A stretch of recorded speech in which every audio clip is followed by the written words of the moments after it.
Welcome back to Ready for Action. So I'll take a minute just to apologise. We've disappeared for kind of a few months. We've had a couple of us have moved house, lots of uni work, lots of just general life things getting in the way. But rest assured we're back now. We are going to be putting a schedule in place so we're a bit more frequent so you can kind of know when to expect podcasts. So keep an eye out for that on the Facebook page. That'll be on there. But today we are back with the podcast. Dan and Josh have made their way over to Tritex Games in Stafford over in the UK. So they're both attending their first Beastgrave tournament. So they'll give us a little bit of a blow-by-blow, round-by-round, bit of a how they're getting on. And we'll see how they get on in their first ventures into the Beastgrave. Enjoy.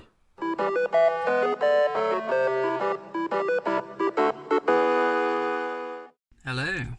Hi there, welcome back to Ready for Action, the world's #1 podcast, YouTube, Underworld's team for bored housewives.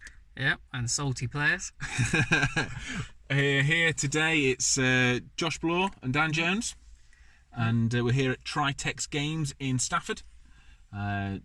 Josh, you're bringing something back from the dead. It's not dead, they never went away, mate. I'm bringing the chosen axes because I'm on a personal mission to make them great again. You need a red cap for that. Red cap and a wall, mate. I'm still playing Thorns of the Briar Queen, preparing to get myself over to the new Beastgrave once we've got something painted. So yeah, I'm still playing the dug-in objective-based deck for the Thorns with an angry queen. Which, let's face it, everyone's going to just go to Flesh Eaters afterwards anyway. Yeah, they are. They'll be playing them soon. So looks like we've got a reasonable turnout so far. But we will let you know, and we'll hopefully be joining you very soon after the first one. Thanks. Bye. Bye.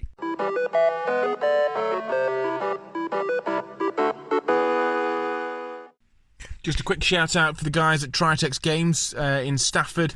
The shop there, mainly stocking, looking to support what's D&D players, but they have quite a large array of board games, and they do have a small section of both the different Warhammer ranges of Fantasy and 40k, but also supporting the new Star Wars Legion game, which was really tickling Josh's fancy earlier on.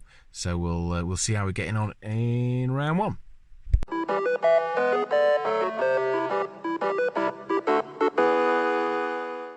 Back after round one at Tritex Games. So usual story. We've travelled what, hour and a half? About that, yeah. About that, yeah. To play some new different people and Wind up getting each other. Yeah. You know, I even asked him if it was the same with everyone else. No, we're the only ones again. So it was the chosen axes into the Thorns. First game I won boards and chose to place first to take 3 objectives. And fuel was on fire. It was that game, yeah. What was the over? You won in the end, but it was like what, 1917? 1917, but the Queen went out first game. Round, Hadn't even taken an activation, and she'd gone. So yeah, I'd not activated the Queen yet. So that was frustrating, to say the very least. Some of them cards you had that were brilliant in there, but yeah, I think.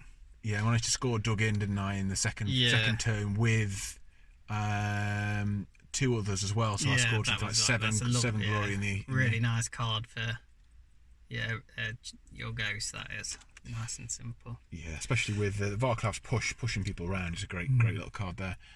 Second one was a bit of a different story, where fuel went. Was he first activation of the second? Second activation, yeah, because he came in, missed, and then the Queen just picked him off. But yeah. So yeah, you had got the Crown of Avarice on him, but I pushed him into a lethal hex to cause the kill. So it was quite a nice little one that was to steal away the actual kill point as well, away from the crown. Yeah, that worked quite well. Yep, and I was left trying to chase for 3 games. Strong start. Yeah, so that one ended up 25. Yeah, 25-5. Yeah, 20. It was 22-5. Yeah. Yeah, so but playing field today looks like what, 12 players, is it, something like that? Something like that, yeah. Got a couple of good opponents. Yeah, but some familiar faces around, isn't there? yeah, Seal City guys. Yeah, let's see how our decks actually hold up against different people though now. Yeah, so I think we're both still quite unpracticed in Beastgrave overall. You're my actual second game. Your second game, there we go. Yeah, it's changed quite a lot, mate. I noticed that. Yep. So, back in for round 2. See you soon. See ya.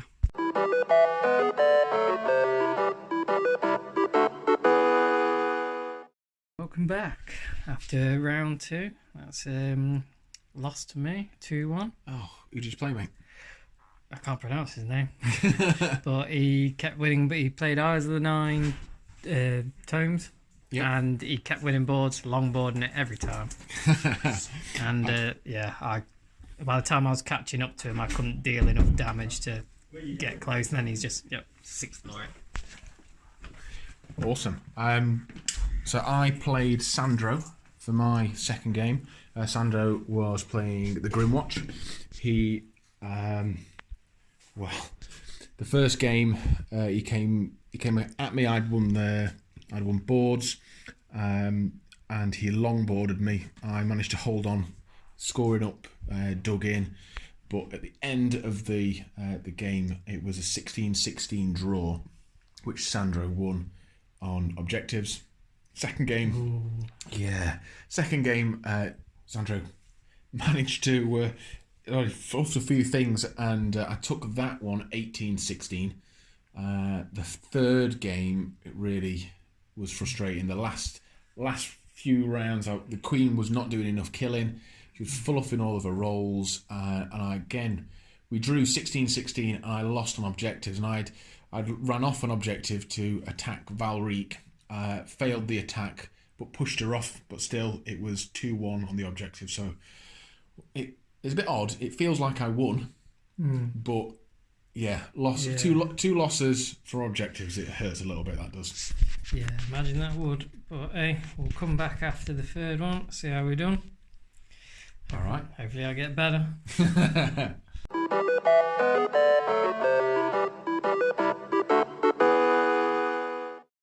After a lovely third round, especially for me. Chosen Axes went in against the Profiteers. Ooh, I know. Hard one for the Chosen Axes. Mate, every match is hard one. Won first one 14-7, which was really good. It was he hadn't played Fire Slayers before. I must admit, he was kind of a newish player anyway, and he played them well. He's a bit experienced, but I think he needs to tweak his deck a bit more. I went through it with him afterwards, and then the second one was 12-8, I believe. There wasn't much. So a 2-0 win for the Chosen Axes. There was a 2-0 win. Yeah. Whee. I didn't even do that when they're in the peak. How did you get on? So I played Dan Smith, and he was playing the Grimwatch, the Ghouls again. This time I lost the board placements, and so I ended up placing my board second and going head to head, rushing in. Dan was quite surprised at how aggressive I was with the ghosts. First game, the Queen was on fire and chopping everybody apart with that rosy whip. Ended that one 24-12 for the first game. That was brutal. Yeah, it was brutal. Dan was surprised when I scored dug in second round. That caught me out when you used that. I was like, what card's that? It's in place of the third round card. I think it's quite good because you've got an option to score it second, and with the pushes from Varklav, the Cool, it allows you to kind of like score it early and get onto it quite easily. Especially if you have the 3 objectives in your half.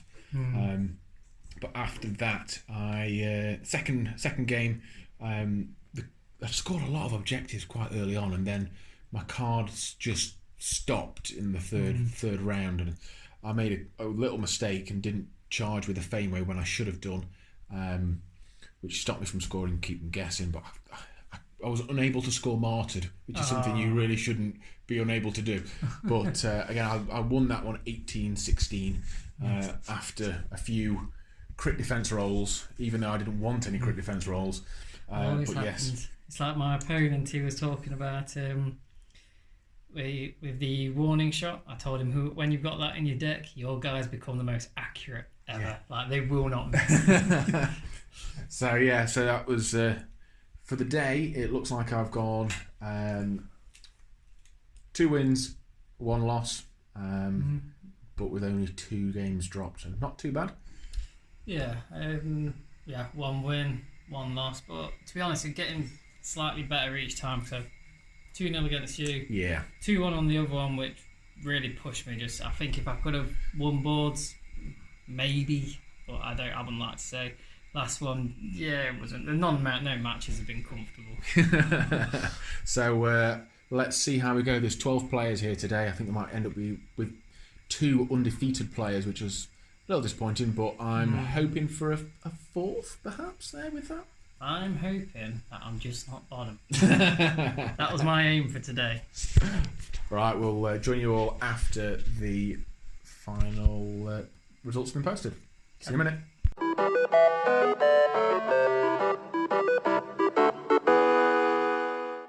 Welcome back. So results are in, and some surprises at that, wasn't there? It was quite surprising. I wasn't bottom.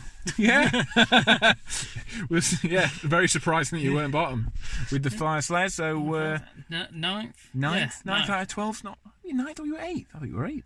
Yeah, it was 8th actually. Yeah, something like that. I remember he got really quiet when he was actually reading them out. I think he was like, he couldn't believe it.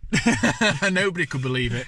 9th with the Fire Slayers, and I was also quite surprised. I managed to finish 2nd after that. So I'm not quite sure what happened with the results above me, because I was expecting to finish as a maximum of 3rd. But I will take a 2nd, especially as Sandro from Game 2 won the event, and he only beat me due to 2 objective claims. All it came down to was a roll. All it came down, that last guy. 1 last dice roll, and that'd have been a very different story. So 2nd gets all the goodies other than the important stuff, the trophy and the ticket to Nova. The quest continues. Oh, for you, there's no chance of me going. Not chosen actors now. There is. I'll do it. All right, everybody. Long drive home. See you all next time. Remember to keep it salty. Keep rolling crits. Yeah. Crit live. See you soon. See ya.